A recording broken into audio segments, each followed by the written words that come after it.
টানা তৃতীয়বারের মতো সরকার গঠনের পর ছাত্র জনতার অভ্যুত্থানে পতন হয়েছে আওয়ামী লীগ সরকারের।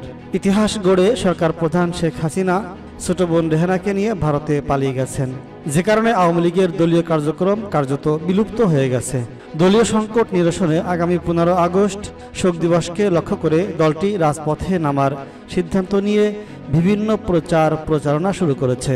রবিবার 11 আগস্ট বিকেল থেকে সামাজিক যোগাযোগ মাধ্যমে দলটি 15 আগস্ট জাতীয় শোক দিবস মার্চ টু ধানমন্ডি 32 দলে দলে যোগ দিন সফল করুন লেখা ব্যানার ও ফেস্টুন ছড়িয়ে দিচ্ছে। এবার সরকার পতনের মধ্য দিয়ে স্বাধীনতা যুদ্ধে নেতৃত্ব দানকারী আওয়ামী লীগ রাজনৈতিক দল হিসেবে সৃষ্টির পর অন্যতম ভয়াবহ সংকটে পড়ে গেছে। গত 5 আগস্ট দলটির সভাপতি শেখ হাসিনা এক কাপড়ে সামরিক একটি বিমানে উঠে ভারতে পালিয়ে যান।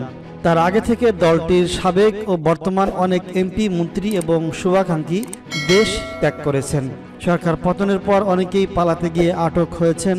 দলটির সাংগঠনিক কাঠামো ঠিক রাখতে দলীয় প্রধান শেখ হাসিনা নিজে থেকে মাঠ পর্যায়ে নেতাকর্মীদের সঙ্গে কথা বলছেন।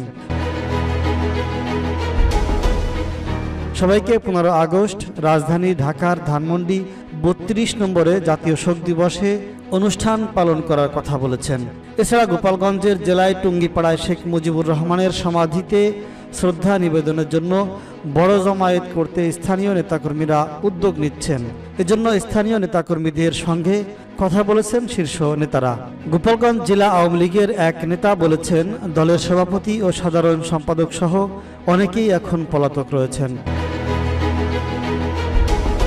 তবে আওয়ামী লীগের এক শ্রেণীর নেতাকর্মী রয়েছেন যাদের কাছে শেখ হাসিনা বা আওয়ামী লীগের থেকে বঙ্গবন্ধু শেখ মুজিবুর রহমানের গ্রহণযোগ্যতা অনেক বেশি।